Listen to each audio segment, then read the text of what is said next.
আজি আইনৰ শাসন সম্পূৰ্ণভাৱে এখন চৰকাৰে ধ্বংস কৰিছে, তাত মূল ভূমিকা অসম আৰক্ষীয়ে গ্ৰহণ কৰিছে আৰু এই অন্যায়ৰ বিৰুদ্ধে ভাৰতৰ এজন আমি স্বাভিমানী ভাৰতীয় নাগৰিক হিচাপে প্ৰতিবাদ কৰিম। আজি মই মুছলমান কাৰণে আপোনাক বাধা দিব আহিছিলোঁ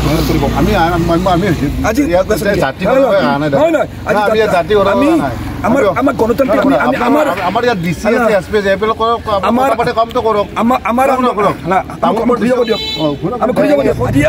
যি উচ্ছেদৰ ঘটনা এনকাউণ্টাৰৰ ঘটনা সংঘটিত কৰিলে শদিয়া আৰক্ষীয়ে সেই কথাত মান্য উচ্চতম ন্যায়ালয়ে অসম আৰক্ষীক ভৰ্ৎসনা কৰিছে।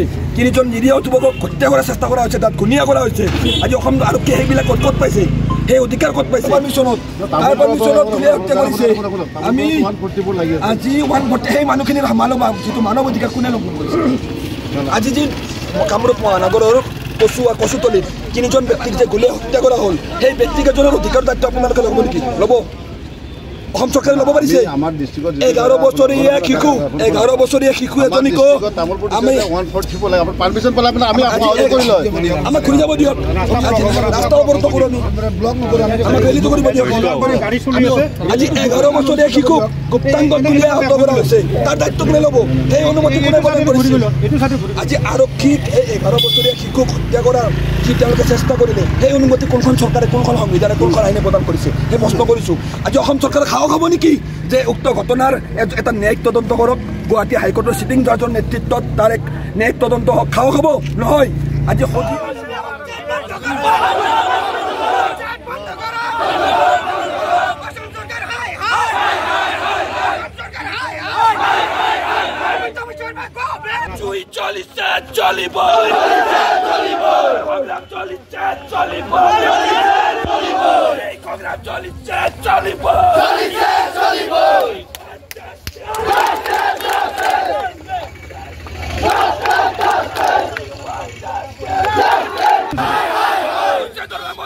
হত্যা বন্ধ করো, সংগ্রাম চলিছে, চলিব।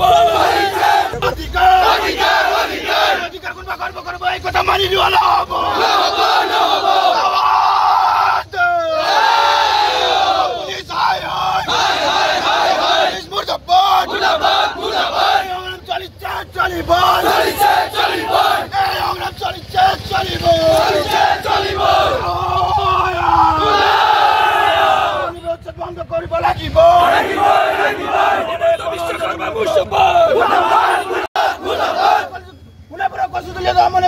বন্ধ করো,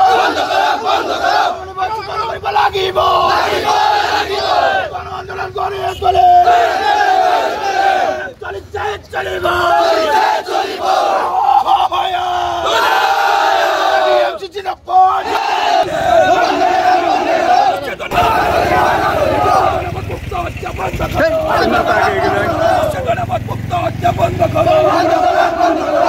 এতিয়া কথাখিনি হ'ল স্পষ্ট, কথাখিনি স্পষ্ট হৈ পৰিছে যে মুখ্যমন্ত্ৰী ডাঙৰীয়াই কি কৈছে?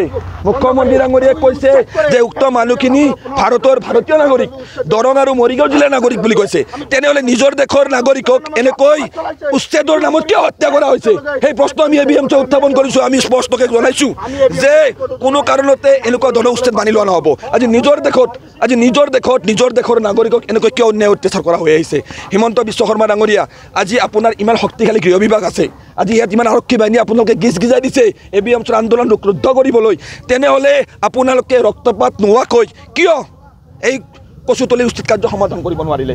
কিয় তাত 11 বছৰীয়া শিশুক আৰক্ষীয়ে কিয় গুলীয়াই হত্যা কৰাৰ চেষ্টা কৰিলে? আজি হাইদৰ হুছেইন, জুবেৰ আলী আৰু এজন ব্যক্তিক কিয় গুলীয়াই হত্যা কৰা হ'ল? এই প্ৰশ্ন আমি ABMC উত্থাপন কৰিছোঁ।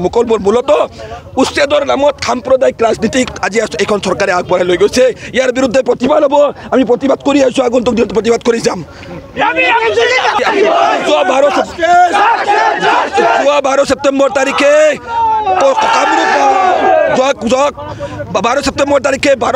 তাৰিখে কামৰূপ মহানগৰ জিলাৰ কচুতলিত অসম আৰক্ষীয়ে, অসম চৰকাৰে মিলি উচ্ছেদৰ নামত যি 3জন ব্যক্তিক বৰ্বৰভাৱে গুলীয়াই হত্যা কৰিলে, এই হত্যাকাণ্ডৰ প্ৰতিবাদত আজি আমি তীব্ৰ প্ৰতিবাদ সাব্যস্ত কৰিছোঁ।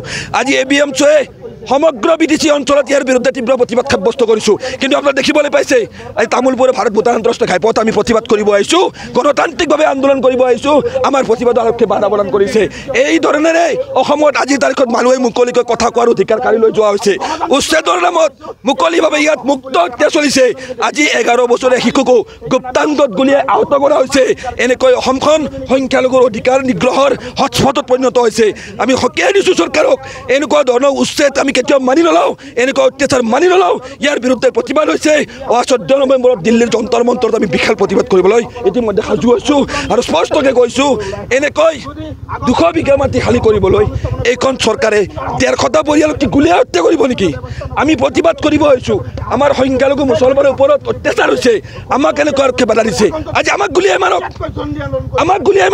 এই কথা আমি স্পষ্টকৈ কৈছোঁ আমাকো গুলিয়াই মাৰক কিন্তু আমি এনেকৈ সংখ্যালঘু নাগৰিকৰ ওপৰত অত্যাচাৰ কৰিবলৈ কিন্তু আমি নিদিওঁ এবিএমটো হাত খাপতি বহি নাথাকে ইয়াৰ বিৰুদ্ধে প্ৰতিবাদ চলিছে প্ৰতিবাদ চলিব আমি আগুৱাই যাম সংগ্ৰাম চলিব